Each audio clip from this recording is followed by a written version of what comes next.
Welcome to the Integration Station. I'm Ashley Michaud, your coach. It's all happening. Hello, welcome you beautiful souls. It's Ashley here from Elemental Growth, and I brought a wonderful friend of mine. Her name is Lauren, and Lauren's a fellow Canadian like myself. I know many of our listeners here are from the US, and both of us had travel in common and many other holistic practices like nutrition. I really wanted to bring her on here today, talk a little bit more about what she's doing in the world, how she took her pain and brought it to purpose, and she's going to talk a little bit about holistic nutrition as well as sleep therapy. So I think this will be really great for anybody out there who's having troubles with their sleep and really wanting to take their power back in that way. So without further ado, I'll pass over to Lauren, and she can give herself an introduction and you guys can get to know her a little bit better.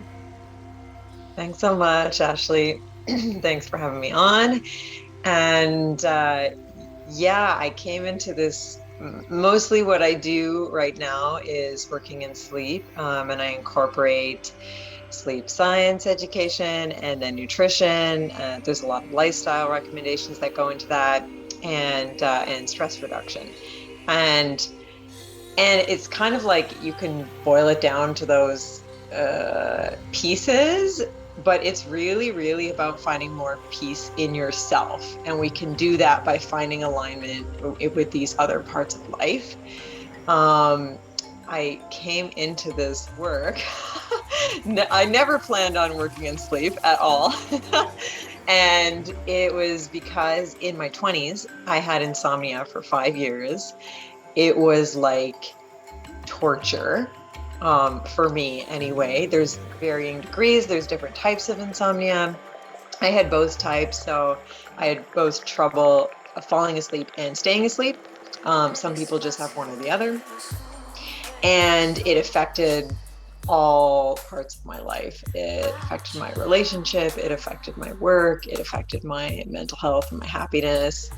It affected my body. My muscles were more atrophied because I wasn't getting good sleep, and I ended up trying sleep medication for a while, and I would take that and sometimes still not sleep, and I'd be awake through the whole night in this like druggy fog, and then I'd have to go to work the next morning.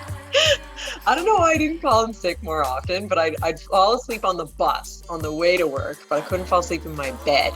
And so and I didn't really know who to ask for help. I'd been to my doctor. She'd given me the prescription. It wasn't helping. And it took me a number of years, trying a lot of different things before I realized, oh my gosh, there's a system to this. Like there is, the most basic way that you can study the science of sleep and the science of reversing insomnia is CBTI. So there's something called cognitive behavioral therapy for insomnia, and it's different than normal cognitive behavioral therapy because it's really founded in the education of sleep, and then pretty much doing things in a certain order that helps you reverse your own insomnia. There's nothing external to you that can do this for you. You have to do it yourself. And especially in the beginning, it really sucks because you're so tired and you feel like you've tried everything.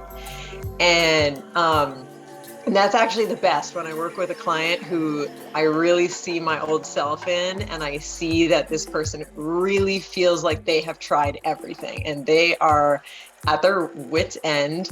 And they're like, okay, I read your testimonials and I'm going to do what you say, but I'm telling you that my brain doesn't believe that this is going to work. And I'm like, that's okay. We're going to challenge the brain and we're going to do things anyway, even if the brain doesn't believe it.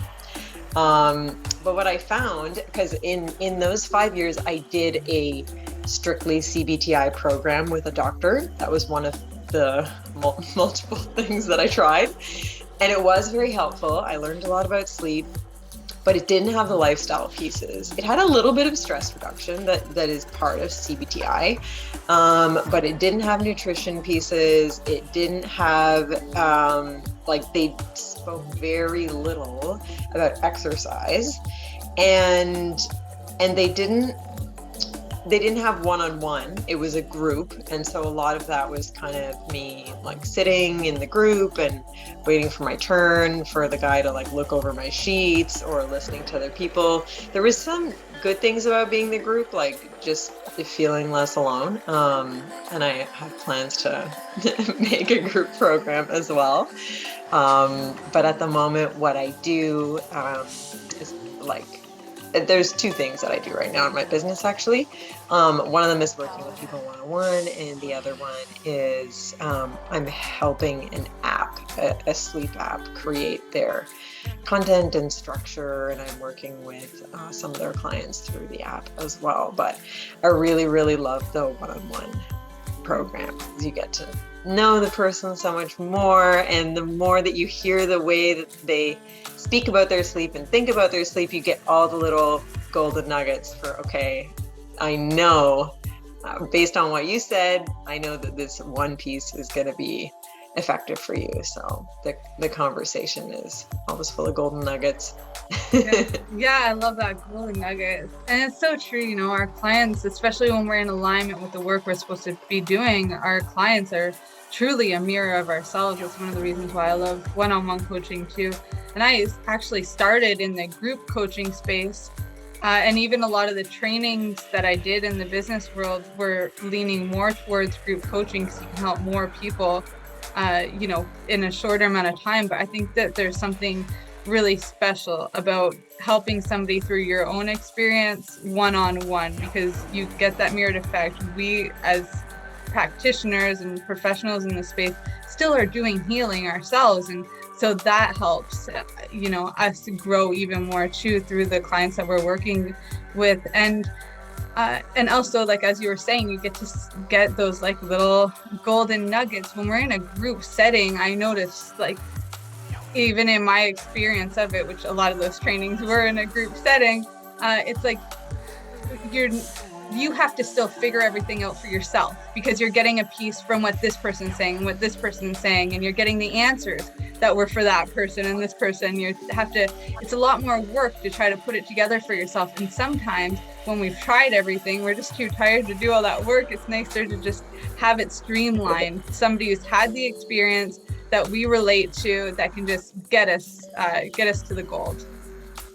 Yeah, I think that's especially true for sleep, because not only do you feel like you've put all this energy into trying everything, but that you're also not sleeping in between those things. So the exhaustion is like unbelievable. Yeah. And, I did it for 5 years on no sleep. Yeah, not on no sleep, but on insomnia sleep. Insomnia sleep is like sometimes sleep, sometimes no sleep, sometimes a little sleep. And it's like a dice roll as to what you're going to get.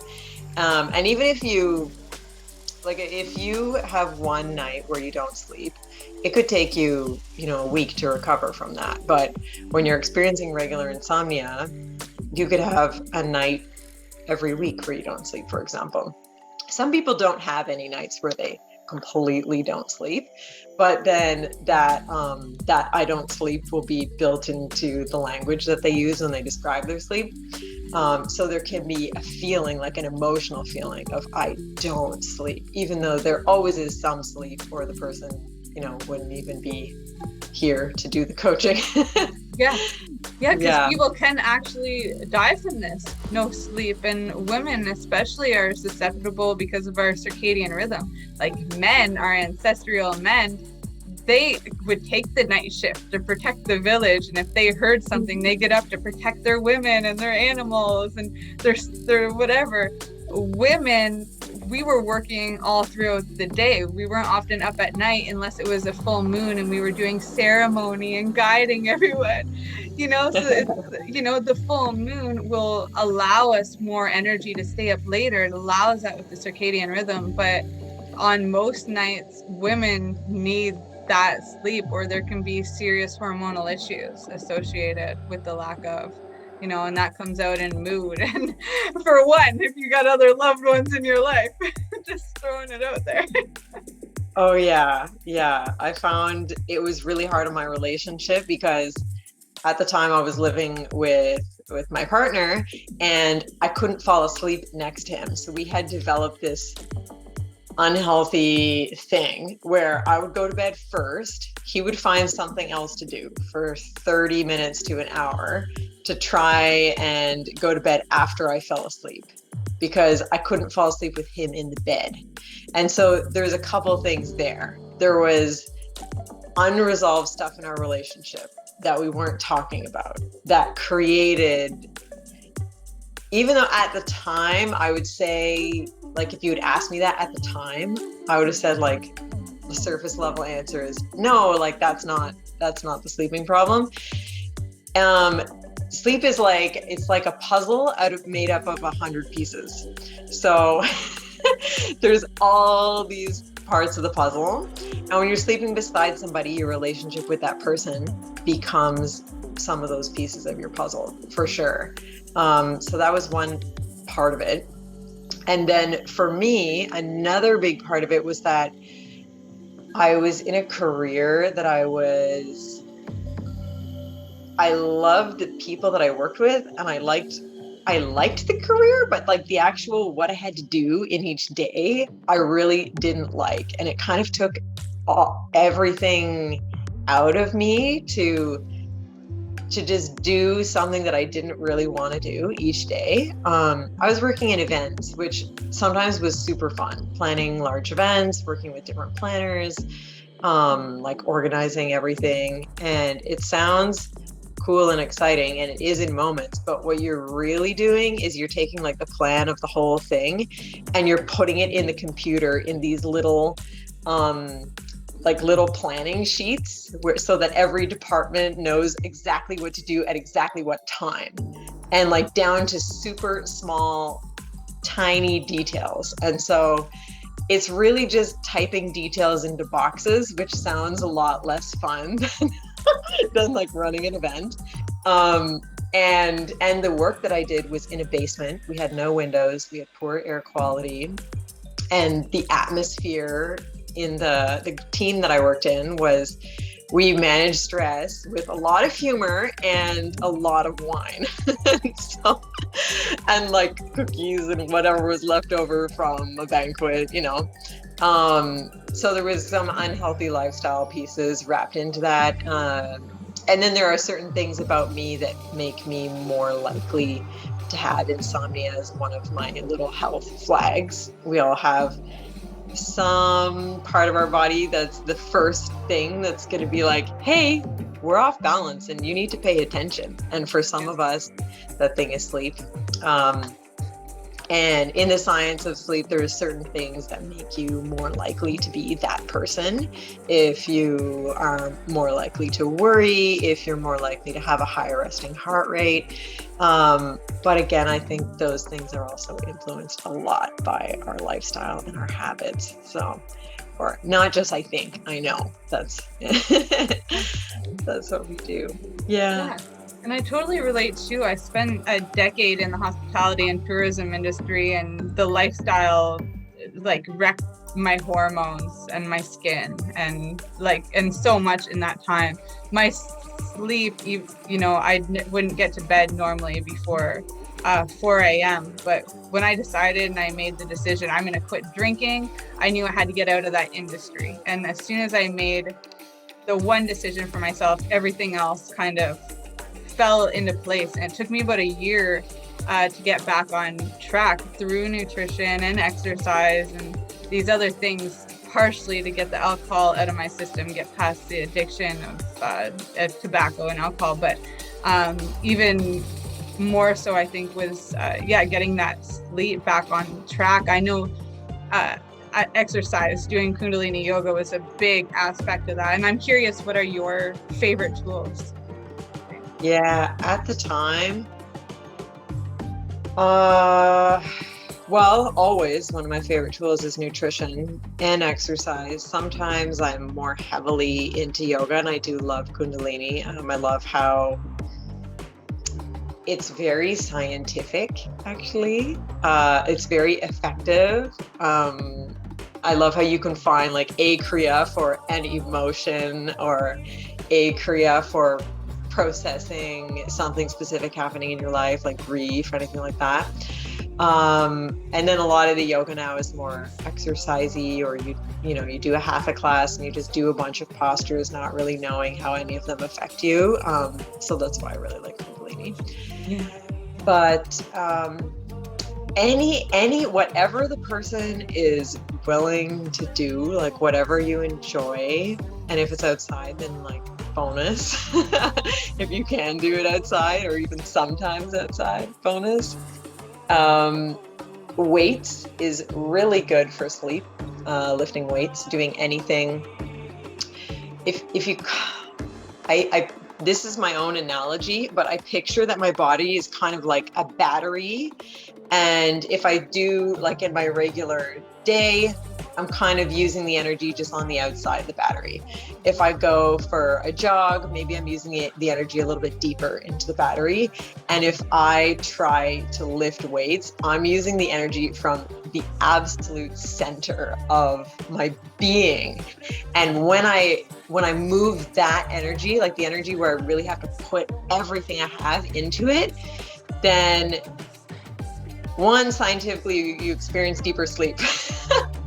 But that it also just gives, for me, I get a feeling in my body that is so unique to those experiences, and it's so calming. It's as if there's like an anxiety in my body that I can't release until I go lift something heavy. Then I finally like rip that thing out. It's like I have to do something more difficult than anything else in my day to make everything else feel easier. If that makes any sense. Yeah, well, a lot of what you're saying is making sense. And I love at the beginning, you just said, there's a lot of different workouts out there, but pretty much the best workout is the one you're going to do. The best diet is the one you're going to do, whatever you stick to and are consistent with. And I love what you're saying about weights, because it's so important, especially, again, bringing it back to women. And I apologize for any men out there, because I know there's a lot of men that watch this too. But for women specifically with the weights, it's important because there's so much on men lifting weights for like the muscles and whatever. Women, if we don't have that muscle tone, we end up with osteoporosis and hormonal issues. We need to be building that muscle, and that's one of the reasons why we end up with these issues and in these situations, is because of just the conditioning. And it becomes easy sometimes to pass things off. Oh, my brother will do it, my dad will do it, my partner will do it. But no, we got to put ourselves out there and show ourselves, and just even for that action, that we can do this ourselves, and that we can also stay consistent with a workout routine.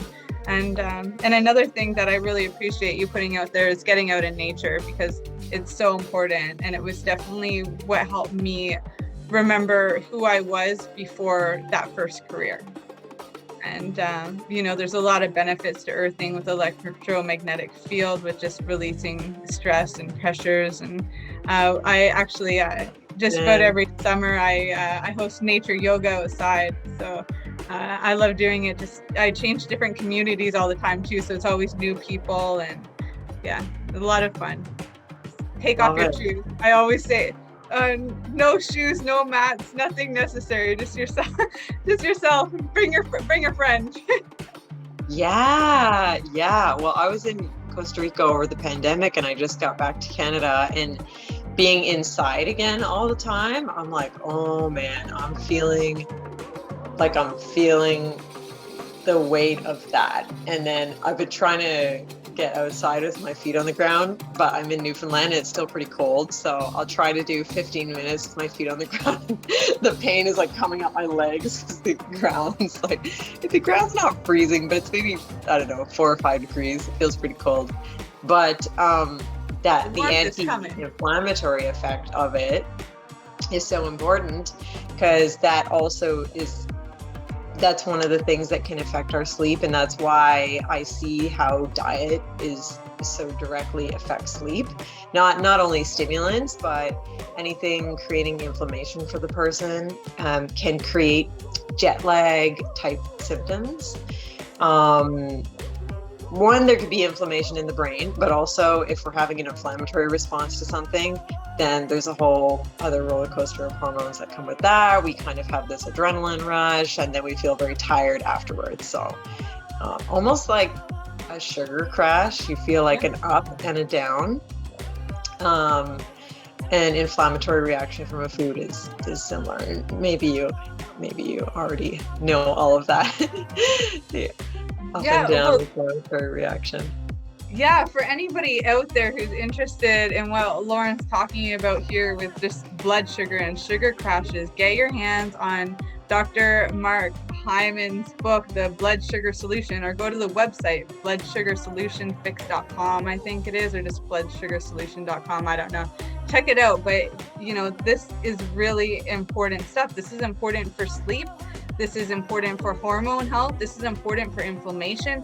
This is important for our children, because there is a food conspiracy going on here. And this is the first generation where our children are not expected to live longer than us. In fact, at this rate, they're expected to live shorter, more unhealthy lives because of the blood sugar epidemic going on here. This is a big, important thing that's not getting a lot of press. But he's an amazing doctor, and he was one of my teachers in nutrition school, and I just happened to get my hands on some of his books recently, which just re-inspired the entire thing. Yeah. Oh, speaking of the next generation. Yeah, talking about kids. Yeah, I love following Mark Hyman. I also love following Chris Kresser. They're two of my favorites for nutrition and naturopathic type medicine talks, especially Chris Kresser. He gets more into the naturopathic stuff. But yeah, that's a big part of what I do with my clients is talking about all the ways that food affect our sleep, but anything that affects your sleep affects your overall health. So you have your sleep, nutrition, and your exercise, and those are your three pillars of health. But when sleep is out of place, it's actually going to change your hunger hormones and your satiety hormones. And then it also won't give you as much energy for your workouts, and you won't be recovering as well for your workouts. So you can almost say that you need the sleep to have the nutrition and the exercise that you want. So it's just become so important to me, and well, it's been extremely important to me for about a decade now, but I feel the weight lift off of people's shoulders the way that it lifted off of mine. When I figured it out, it was when I had like a crazy light bulb, like, oh my God, I figured out how to stop this cycle. It was after I went to college for nutrition, after I did this CBTI course, and then I was actually working at a naturopathic clinic, and one of the women who I worked with, I love her. Her name's Laura. She's a nutritionist, but she was super strong. My workouts are absolutely non-negotiable, no matter what kind of person. And then I was trying to do more workouts, and she looked at me and she's like, Lauren, when is this going to become non-negotiable? And I was like, oh, you're right. I negotiate my way out of it like at least every second time or more than that. And then I made my workouts non-negotiable because I had in my head that, I do so much physical activity. I'm like such an active person. But then really, if I was getting really honest with myself, I was not that consistently active. And when I started leveling that up, like taking that to the next level, for me, that was the biggest push, where I'm like, oh my gosh, I have so much more control and understanding over my sleep when I get more exercise. And so putting all the pieces together, I came into this work because I didn't want anyone else to have to spend 5 years trying to put the pieces together, pretty much. Yeah, I think the goal of any coach is really get them there faster and with less failures. Like there's always failures that, you know, they need to learn the lesson. Just like kids, you know, sometimes you just got to let them learn the hard way, especially if they're not going to get it. But, you know, for the most part, it's getting them there faster than us and without like all the drama and, you know, the same kind of stuff that we had to go through. But, yeah, leveling it out. Yeah. Exactly. So I'm curious, you know, do you see any coming trends in the sleep space? Oh my gosh, so many. Because since the pandemic, from my perspective anyway, in the health world, sleep has exploded. There's so many more sleep apps, sleep products. There's so much more to support sleep because people really needed it a lot more during the pandemic. You know, sports, especially team sports, were like non-existent for a really long time. People were afraid to go outside. People didn't want to go to their gym. So there was a lot less activity. There was even just a lot less leaving the house and getting outside, which you would hope that everyone has access to some outdoor space, but some people in larger cities really didn't. And then everyone started working from home, and that just also took your commute and some natural activity and changes of scenery out of your day. And then the stress of all the random bits that came with that. So out of that grew a lot more support for sleep, a lot more popularity in prioritizing sleep and learning about it. And Dr. Matthew Walker came out with his book that got really famous, Why We Sleep. And I recommend that book if you're kind of like a health nerd and you want to learn about sleep. If you have insomnia and you're really stressed about your sleep, do not read that book. Don't read that book first. First, fix your sleep, then read that book. Because, I try to approach everything with sleep in a positive light, because for me, that was what I needed. Like, I knew that my sleep wasn't good for my health, the way that I was sleeping. I felt like absolute shit. And I didn't need to read something that counted all the ways that this was bad for me. That didn't help me have better sleep at all. All right, Lauren. So I'm curious, what are the coming trends when it comes to sleep? There are a lot that have come out, especially since the pandemic, with people being home more, having more stress, doing less getting outside, less doing their exercise. For some people, maybe eating differently as well, just a lot of circumstances changing, family dynamics changing. And so from my perspective, being in the health industry, I've seen sleep really boom and become a lot more trendy in terms of something to pay attention to, something to learn about, something to focus on in terms of long-term health. But then many people also genuinely needed more help with their sleep and were experiencing some degree of insomnia during the pandemic as well. What I would say in terms of trends, there are so many, and I would be cautious if you're actually experiencing trouble sleeping regularly, and we can have trouble sleeping temporarily due to an extra stressor in a specific moment. But if the sleeping challenge has gone on beyond that, I would just be careful with what you're seeking in terms of help. I've seen some people buy a whole bunch of different products. Like, I myself bought a ton of supplements because I was big into nutrition at the time. I'm still big into nutrition, but at that time, I really seeked supplements to help me. And then I actually started working in sleep because a lot of people would come I worked at a naturopathic clinic, and I was one of the managers of the supplement store. And a lot of people would come in saying, what supplement can I take to sleep tonight? I have a big presentation at work tomorrow. I need to sleep. And I'm like, well, you could take this and it might help, but it's not going to be the reason. It's not going to be the the cure or the thing that reverses your insomnia, that's for sure. So yeah, I'd be careful about spending a whole bunch of money on products. I've seen clients who, they bought weighted blankets and different kinds of eye masks and different kinds of supplements and, like a sleep noise machine and all these things. And those things can be nice and they can be comforting, but the lack of that thing isn't the reason why you have sleep challenges.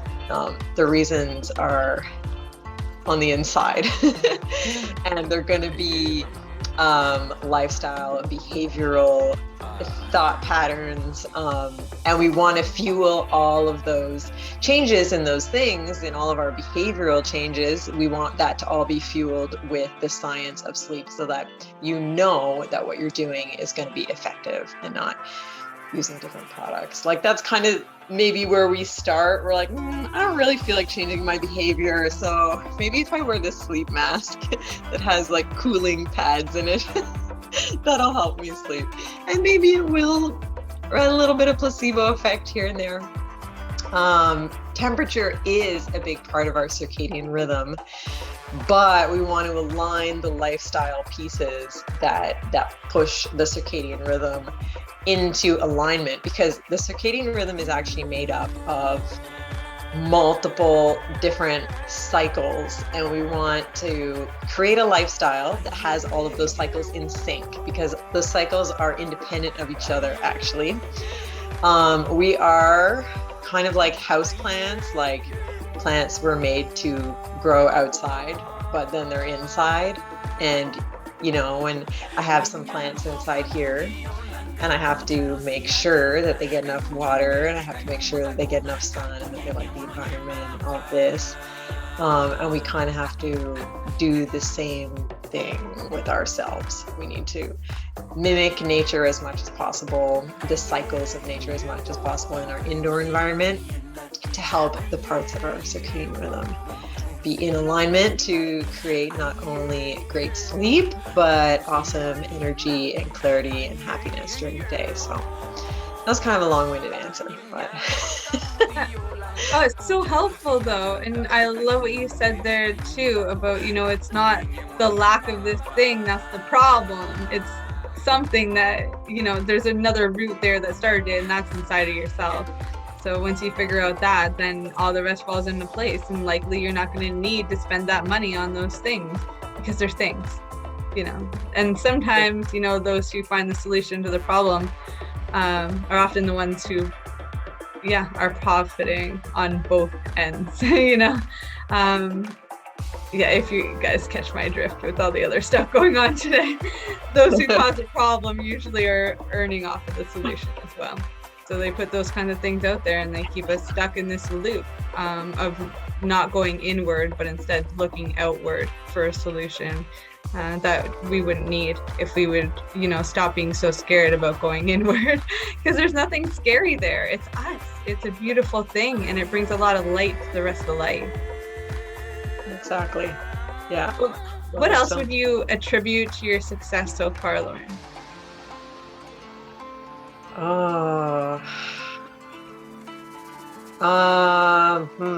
I'd say courage, opening my own business. Like that was because I used to work with a clinic before the pandemic. Then I kind of went on an adventure. And then when I started working in the health space again, it was at the beginning of the pandemic. And so I had to do it on my own as an entrepreneur. And that took like a lot of courage for me. For me, that was really, really challenging. And it's like it's another whole self-growth thing, because I know you do business coaching. And that whole exploration, it's like, okay, if you're nervous about doing something for your business, why don't you have that confidence in yourself? And so that was an amazing part of the journey. I also think a lot of the success that I have with my clients is from offering the coaching as a package, because I want to work with someone who commits to working with me for a certain amount of time, because there is a science to reversing insomnia. It's a well-researched science, and you need it. CBTI would say you need about 3 or 4 months. And so what I do is I spread my calls normally across 3 months. And then that's generally enough for most people. You can add more if you want, but giving someone a little bit of a longer term mindset about their healing has been really helpful, because I experimented a couple times with a couple people who were like, I don't want to do the package, but can we just do one session? And then we do one session, and then they don't commit to it. And then maybe they booked another session, but the results don't come if there's not the long-term mindset. And it's not even that long-term. Like, you could have had insomnia for 10 years. If it takes you 3 months to reverse it, it's really nothing. So, so creating that expectation from the beginning has been a huge part of the success for my clients. Yeah, and that's a really helpful tip for, I think, anybody really that's thinking about going this route, because I ran into that too, and I'm telling clients all the time, unless the company, sometimes clients want to go work for somebody else, because I'm in the mushroom space, right? And there's a lot of startups going on. So sometimes that's the case. You're like, I'm going to go work for somebody else. And it's like, don't work for somebody else unless they're going to commit to you. It's the same when you're starting your own business. Don't go unless they're committed to you, because that's time away from the other clients that need your help that are ready to commit. And the truth is, for any entrepreneur listening to this right now, somebody is crying themselves to sleep, or not crying themselves and staying up because they need help. And, it's our job to find those people. And if the other people are the vampire suckers or whatever they're not ready yet, or they're not there yet, or there's an issue with the know, like, and trust factor. Maybe, they don't know you yet. Maybe they don't trust you yet. Maybe they just don't like you, or whatever. But there's always a reason why they're not ready. And sometimes always that reason lies with them. It's nothing personal. But it's our job as the entrepreneur to prioritize our clients. We've got high priority, those who are there, that are investing, that are crying themselves to sleep at night, or not sleeping. And then there's the next stage, which is like those who are engaging and who are putting in the effort, but they're maybe not today buyers or today enrollers. We still need to be putting in the effort to build those relationships, build that know, like, and trust. Once they trust you, they're gonna enroll and they're gonna get the results that they need. But sometimes it just takes a little while longer, and and that's all okay. And sometimes it's just really not the right fit. We do pretty good for followers on Instagram, and it's all been organic lead generation. I've probably, been on a phone call with every single one of those people on there. It's a community. Like, we know each other pretty well. And that's awesome. Yeah, and I felt that was a really important step for me in the process, because I got to learn how to talk to people, and I got to meet so many people from different walks of life that and I got to see for myself what those levels are. And it's not to group people up in a way, but it was for my own understanding, so I could be better at my job, and so that I could also balance in my life my son and my business. And I got in a relationship, now I got a dog, so it's just more things keep happening. And you've got to keep that balance. And so I always even say, when I'm on a client call with anybody, or a clarity call with anybody, which is like 10 minutes of my time, it's always, I need the commitment from you, because this is going to be time away from my son. This is my time, and it is our time, and it is our job. Number one, the whole reason why we have a business is because we had to get ourselves right and in balance. And I see so often the entrepreneurs will burn themselves out or whatever, and it's not the whole reason why we have it. It started with the work we were doing on ourselves. Don't let that fall behind, because now you're getting clients and you want to save the world. You got to keep it all in check. It's not the easiest thing to do, but it's worth the time and consideration to put that effort in. I'm glad that you brought it to the forefront, because it is true. You need a commitment on both sides. And it's nice that you put it into a structure of 3 months, because I love going in alignment with the seasons and all that. 90 days is a good amount of time to get a result in anything. Yeah, exactly. And I want to set my clients up for success. I know that if they see the value in following through with something for 3 months, then their chance of being successful is way higher. Everyone who's done my full program has been successful.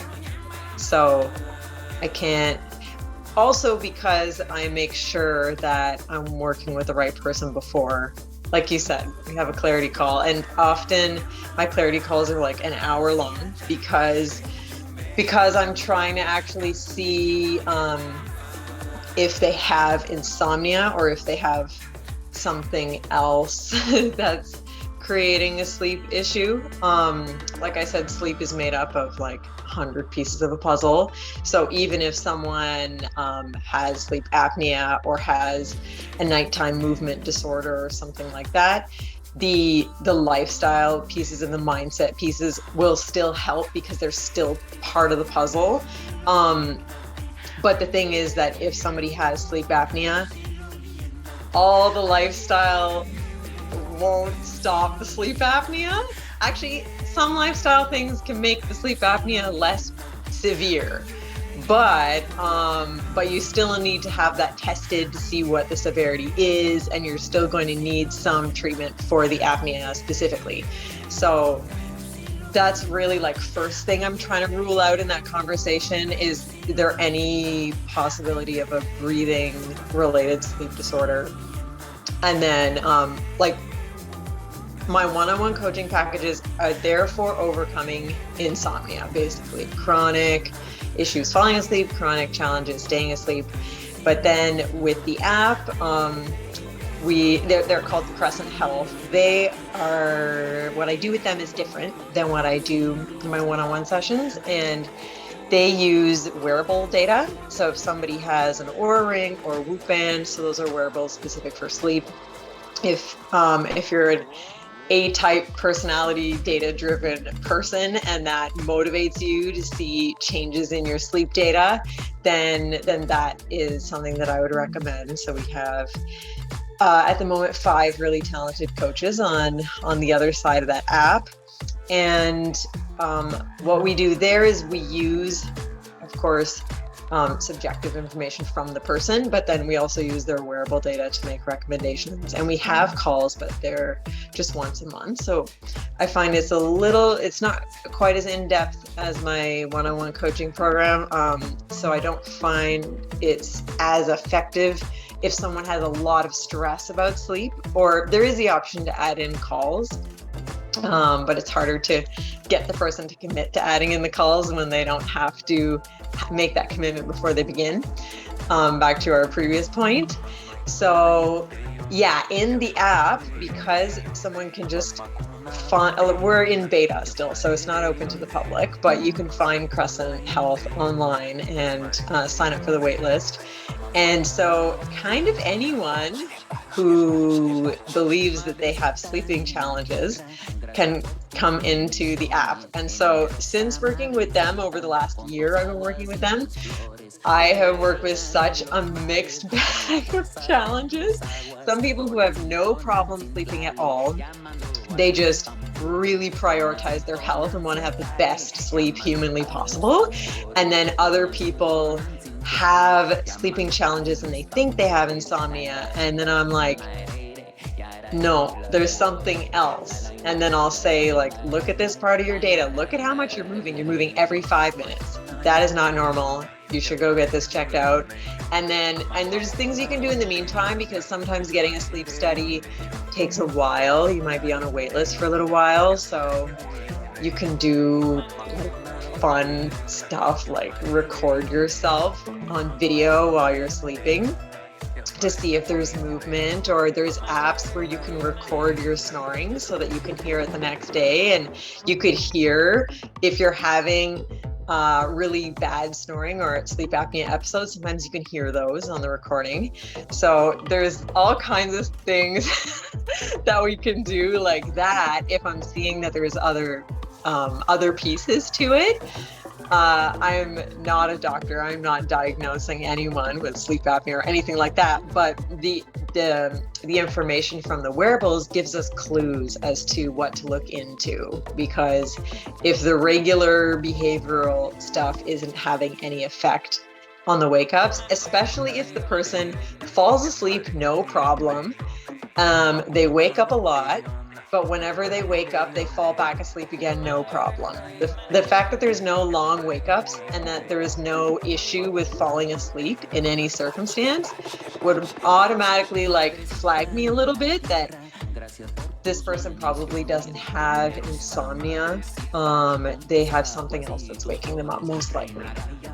And then it's figuring out what might that something else be. And yeah, either way you can go get a sleep study, but for some people those are less available depending on where you're living and all of that. So yeah, so much cool stuff. Yeah, you've given a lot of information here. I know it's going to help a lot of our listeners and those who are watching on YouTube and such like that too.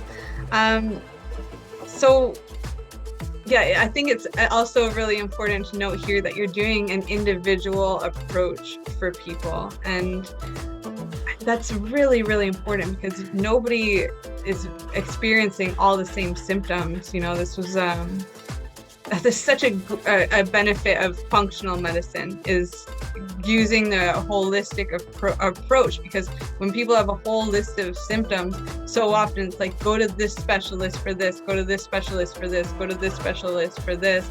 And what you're saying is, as a coach, you're just on the team, and that they get to be an active participant in their own healing process, and that you're going to help them integrate it all together so that they can get that solution. I know you're not specifically in that space, but you'd definitely be an asset to anybody who is in functional medicine. So I do encourage you, find some doctors and things like that you could align with for mutual referrals, because I think it would be really helpful for business and for your clientele too.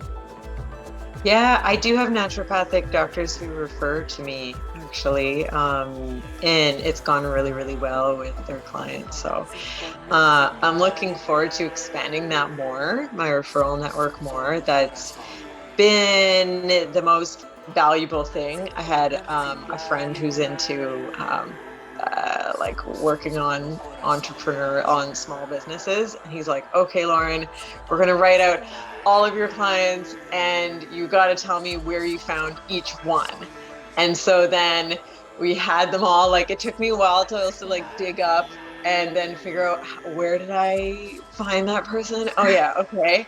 And then when we looked, it was more than half were referrals. And then there's like a few LinkedIn, some from Instagram. And I thought that I had more from Instagram because there was a large period of time where I was putting a lot of effort into, I was putting a lot of time into communicating and networking over Instagram.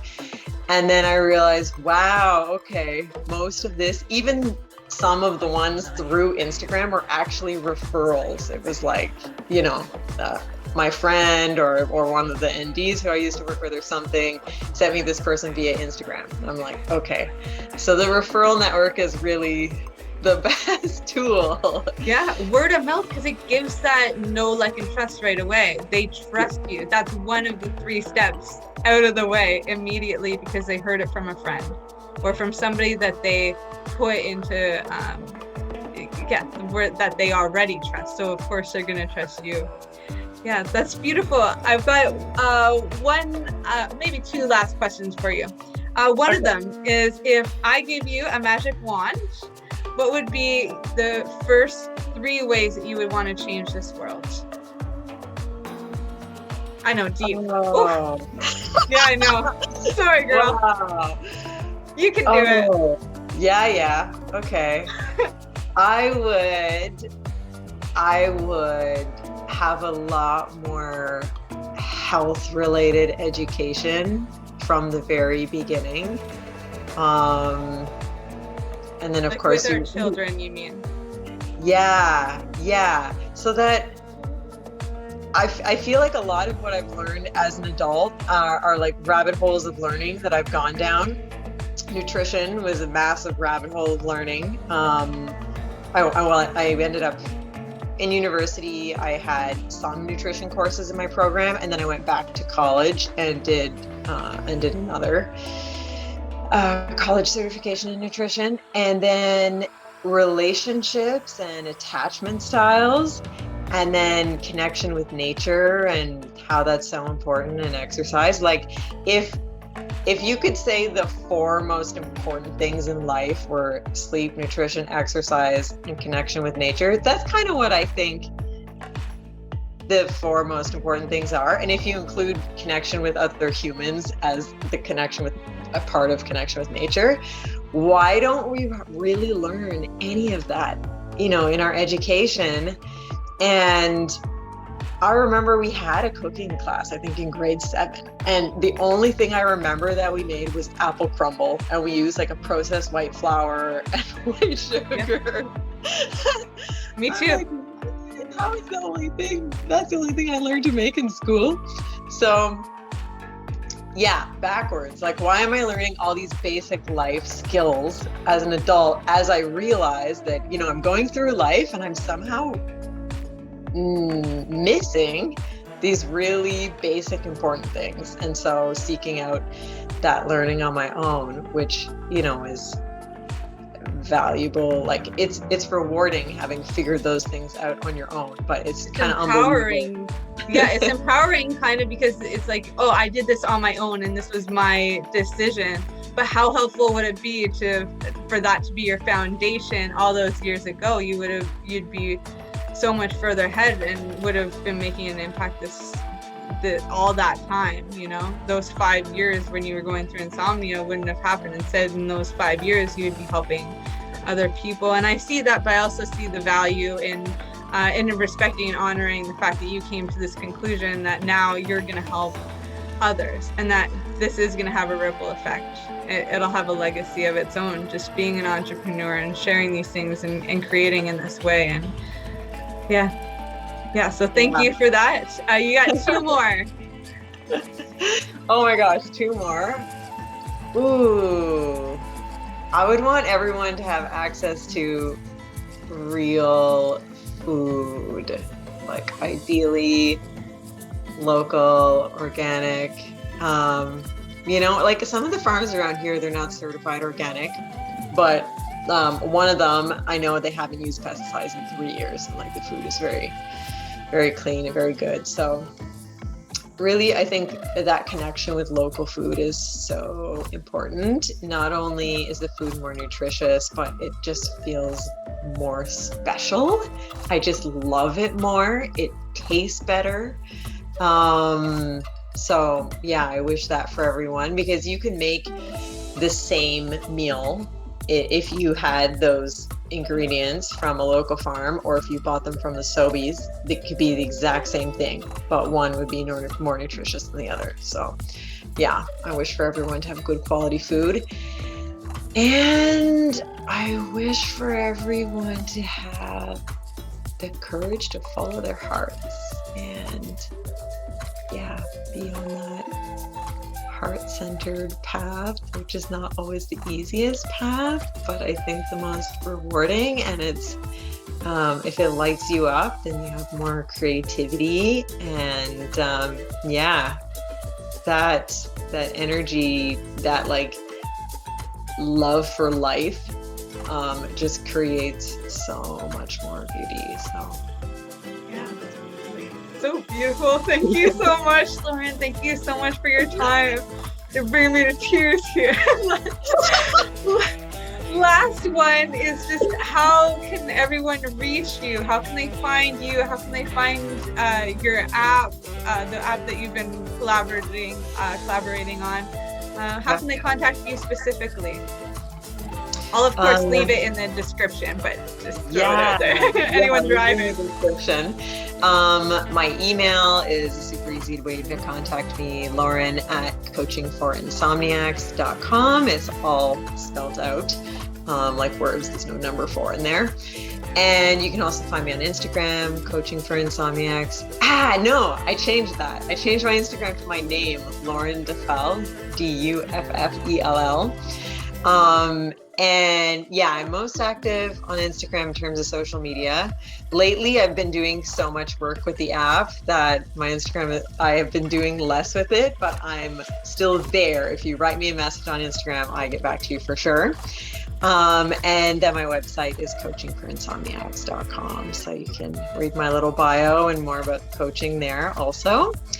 And then the app that I work with that uses wearable data. So if you have a Whoop strap or an Oura ring and you're interested in that kind of thing, the app is called Crescent Health. And I believe their Instagram is @joincrescent or joincrescent.co. Anyway, if you put in Join Crescent, you'll find them. They have like a blue crescent as their logo. So yeah, whichever one of those, floats your boat, depending on what's motivating for you. Well, thank you so much, Lauren. I know this is gonna help some people, because even in our group, we do have people that come in every once in a while. I'm having trouble sleeping, and so normally I'm actually referring them, go check out Matthew Walker, or look up the circadian rhythm. Because in my book, Be the Change, I talk a lot about that with aligning with the moon cycles and the seasonal cycles. But I don't get in as depth as I'm sure you do, with sleep being the specific root of that. My goal in writing that was just blind to nature and, integrate some mushrooms. For you, it's like, let's get sleep. So circadian rhythm is a big key on that. And so not only do your research on the circadian rhythm, guys, but check out Lauren, because she can definitely point you in the right direction. And it sounds like she's doing great things in collaboration with this app too. So I'm looking forward to connecting with you even more, Lauren. It's been great in these months getting to know you a little bit. And I'm really grateful for all this work that you're putting out there. And I know there's only good to come from here. So Thank you for your time. Yeah, I'm really grateful for you as well, and being inspired by you. And I did mention earlier that I also offer clarity calls the way that you do. So if someone just has questions, or you want to get to know me better before seeing if we'd be a fit, then I'm happy to chat. And yeah. Thank you so much, Lauren. Thank we'll talk to you soon. Bye. Bye.